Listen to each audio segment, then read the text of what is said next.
இன்னைக்கு ஒரு மனுஷனை நிம்மதியா சாக கூட விட மாட்டாங்க. மனுஷன் ஒரு மணிக்கு தவறிட்டார் அப்படின்னா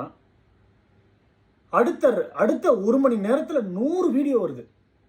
அவருக்கு என்னென்ன பழக்கம் இருந்துச்சு, என்னென்னலாம் பண்ணாரு, எப்படிப்பட்டவர், இதனால இறந்தாரு, அதனால இறந்தாரு. இது எவ்வளவு ஒரு கேவலமான விஷயம் தெரியுமா?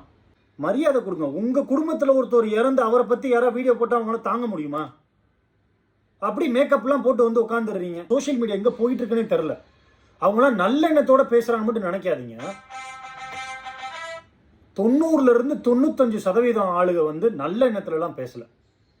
அவேர்னஸ் கிரியேட் பண்றேன்னு சொல்லிட்டு ஒரு கும்பல். இறந்தவங்களை வச்செல்லாம் நீங்க அவேர்னஸ் கிரியேட் பண்ண வேண்டாம் தயவு செய்து. இறந்தவங்களை பேசுறதுக்கு யாருக்குமே தகுதி இல்லை. உங்களுக்கு அதை பத்தி அவேர்னஸ் கொடுக்கணும்னு வைங்களேன், நீங்க எப்படி பேசலாம் தெரியுமா? அவரை பேச்சை இழுக்காம பேசுங்க. அவரோட பேரை இழுக்காம பேசுங்க. இந்த மாதிரி இதெல்லாம் பண்ணீங்கன்னா உங்களுக்கு இந்த மாதிரி ப்ராப்ளம் வரும்னு பேசுங்க. இவர் இப்படி இறந்தாரு, அவர் அப்படி இறந்தாரு, இவருக்கு இந்த பழக்கம் இருந்துச்சு அதனால இறந்தாருன்னா சொல்லாதீங்க. கேவலமான விஷயம், தயவு செய்து ரொம்ப கேவலமான விஷயம். இதை பத்தி நிறைய பேர் இதுக்கு நெகட்டிவா கமெண்ட் பண்ணுவாங்கன்னு தெரியும். அன்ஃபாலோ பண்றாங்கன்னா அதை பத்தி கவலையே இல்லை.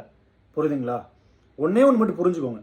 அவங்களோட குடும்பத்தை பத்தி கொஞ்சம் யோசிச்சு பாருங்க.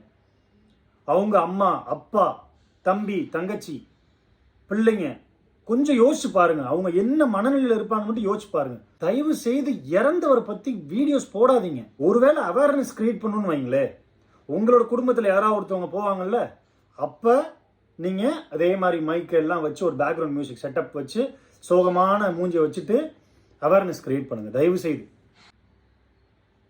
நன்றி.